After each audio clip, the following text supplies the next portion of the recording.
Hello beautiful people, this is Chris from TechSpert and I'm here with the Xiaomi Mi 8 Pro, freshly launched here in the UK, one of the first Xiaomi phones to actually come to this country. And we're going to do a quick side-by-side comparison with the Pocophone F1, also by Xiaomi, launched earlier this year. Rightfully grabbed a lot of headlines because it offers great value for money. So what's actually the difference between the Mi 8 Pro and the Pocophone F1 in terms of the specs, the hardware, the software, the overall experience? Well, let's have a gander. And don't forget, for more comparisons to the latest and greatest mobile tech, to ding that notifications bell and give that subscribe button a bloody good poke. Cheers. So first of all, if you do stick them side by side, the differences are pretty much non-existent. As you can see there, they both sport pretty much front fill-in displays, nice bit of fat notch action up top if that's your bag. The Xiaomi Mi 8 Pro does actually have slightly skinnier bezels here beneath the screen, but there really isn't much difference in it at all, literally a difference of a millimeter or two. So the Pocophone F1 definitely impresses from the front, that's for sure. But what about that back end? Well, that's where the Mi 8 Pro starts to set itself apart, because as you can see, it's got a lovely glass finish and it's actually fully transparent as well, so you can see all those gorgeous inside bits. Look at that, pure smartphone filth. And I love how Xiaomi has actually written some inspirational messages on the inside as well, if your eyesight is actually up to it. Clever stuff, and definitely very unique, despite pretty much every smartphone in 2018 rocking a glass back. In contrast, the Pocophone F1's plastic backing lacks any kind of excitement, sadly. As you can see there, it does scuff up a bit as well. It actually pretty much arrived in this condition, so you're going to want to take good care of it or maybe slap a case on it. But whereas the Mi 8 Pro screams premium, the Pocophone F1 sadly looks a little bit budget. The rest of the phones are mostly identical. Down beneath you get a bit of Type-C USB action and a dual grille speaker. Over on this side you get a lovely bit of highlighting, nice red coloration on the Mi 8 Pro's power button just to help it stand out a bit. Other side is just the SIM tray, basically, nice and straightforward. Then up top, the Pocophone F1 sets itself apart with a 3.5mm headphone jack, something you won't get on the Mi 8 Pro. Another design difference concerns the fingerprint sensor. It's actually a rear-mounted physical sensor, as you can see here on the Pocophone F1. It does tend to naturally fall under your finger when you pick up the handset. Occasionally I do accidentally finger the camera lenses by mistake. Bit of a hazard there, but as you can see there, just a quick tap and you're straight into your desktops, no hanging about whatsoever. It's nice and responsive, nice and accurate, rarely fails. In the case of the Xiaomi Mi 8 Pro, it's actually built into that display instead. One of only a couple of phones that rocks that right now, including the likes of the Huawei Mate 20 Pro. And on the whole, it's generally pretty responsive, as you can see there. Again, not too much hanging around, not quite as nippy as the one on the Pocophone, but still pretty good. The failure rates here on the Mi 8 Pro are slightly higher though than they are on the Pocophone. And you've got to learn just the right sort of level of pressure with which to push your thumb down on the display as well. A little bit too light or a little bit too heavy, and it won't recognise. But you know what? It's pretty damn snazzy, and it'll definitely start a few conversations in the pub. So let's have a shifty at that screen tech. So both of these displays are more or less the same size. You get a 6.21 inch display here on the Mi 8 Pro, and it's a 6.18 inch on the Pocophone F1. Negligible difference.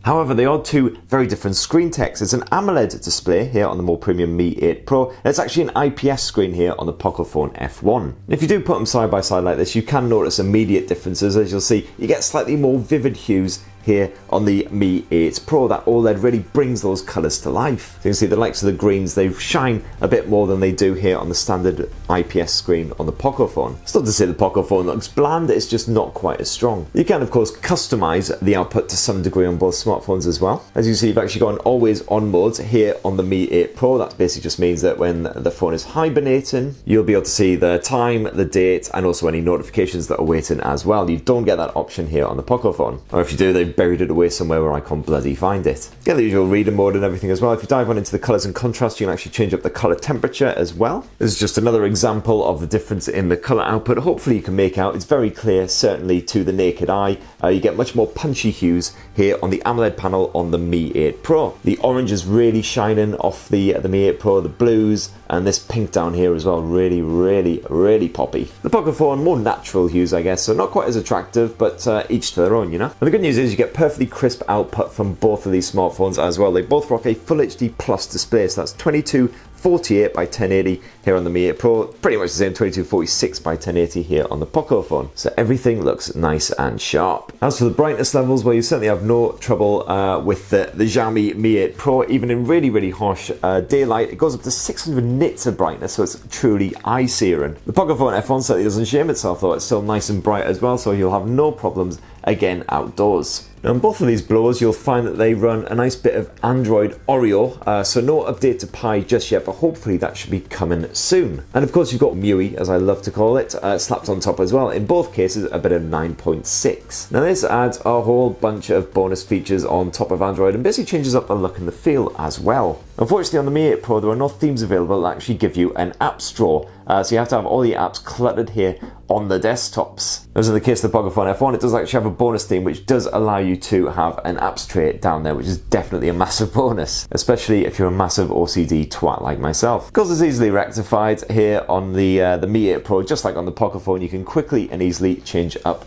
the actual launcher. All you need to do is head into the home screen recents, default launcher, and for instance you can install the Nova launcher, and then boom, when you go back to the home screen you have that apps drawer. It's no biggie, it's just a bit of a shame that that's not on there by default. At the moment neither of these smartphones offers facial recognition, unfortunately. Apparently that will be coming to the Mi 8 Pro in some regions at some point, so a bit vague, but hopefully we'll see that soon as an alternative to the fingerprint sensor. You get plenty of other MiUI stuff as well, such as second space and a bit of app lock as well, just bonus security to basically make sure nobody gets into your sensitive bits, so to speak. I've gone over those in depth in my Mi 8 Pro tips and tricks guide over on Recombu, so go check that out for all you need to know. But the overall experience, barring that apps drawer, is basically the same.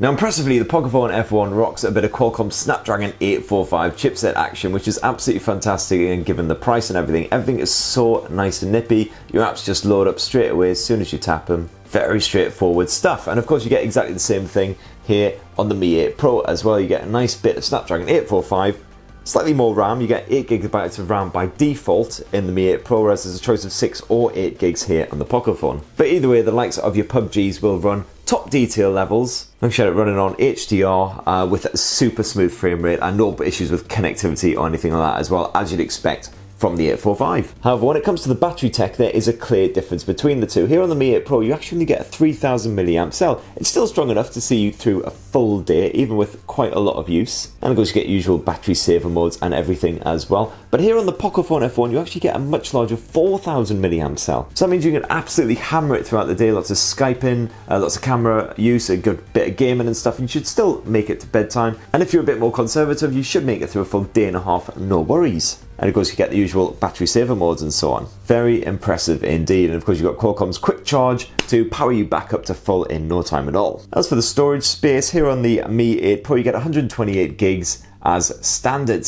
On the Pocophone F1 you've actually got a choice, 64, 128 or 250GB of storage. And I believe, going off the specs off the top of my head here, that only the Pocophone F1 actually supports micro SD memory card expansion up to 256GB, which brings us neatly onto the camera tech. Now both of these blowers support a dual lens rear camera, but it's very different hardware on these smartphones. The Mi 8 Pro supports a 12MP primary lens, f1.8 aperture, and that's backed by another 12MP lens, this time f2.4. You get a 2x optical zoom and a bit of OIS action. In the case of the Poco, it's once again a 12MP primary lens, this time f1.9, and that's backed by a simple 5MP depth sensor for those portrait shots. And you don't get any of that sexy optical zoom action. If we dive on into the camera app, you'll see it's a very similar experience on both of these handsets. You do of course get a bit of AI mode action on both the Mi 8 Pro and the Pocophone F1. To be perfectly honest, haven't noticed a massive amount of difference whether you have it activated or not. Our shots generally come out really nicely even with it off. You do of course get the obligatory filters on both of these handsets, HDR mode, all the usual shenanigans. And you got a whole bunch of bonus modes as well. Most of the popular ones you can just flick to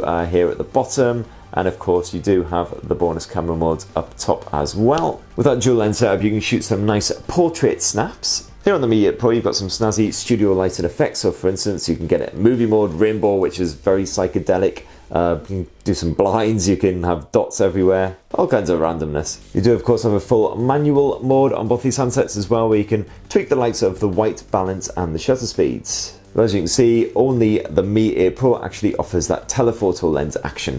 When it comes to the video, you can of course shoot usual time-lapse and slow motion. As for the video quality, you can shoot 4K resolution video on both these smartphones as well, but only the Mi 8 Pro offers that 120 frames per second mode, so you can shoot some really nice hyper-realistic footage, and you can slow bits down as well, get it into a nice slow motion effect. And if we flip around to the front-facing camera, there's actually very little difference between them at all. It's a 20MP shooter with an f2.0 aperture, as you can see there, fairly wide angle, you can get quite a lot into each shot. And you can shoot a portrait mode effect as well. And that right there is how the Xiaomi Mi 8 Pro stacks up against the Xiaomi Pocophone F1. As you can see, both solid hardware and pretty much identical software, only a couple of little differences here and there. Because the Pocophone actually impresses more with its battery tank. It's got a mighty 4000 milliamp cell on there. The Mi 8 Pro has the nicer design, however, and of course that AMOLED screen is absolutely stunning. And that camera tech gets a bit of a bump as well. So which one are you more tempted by? Definitely let us know in the comments below and let us know why. And don't forget to hit subscribe, ding that notifications bell for more on the latest and greatest tech. Cheers everyone, love you, bye!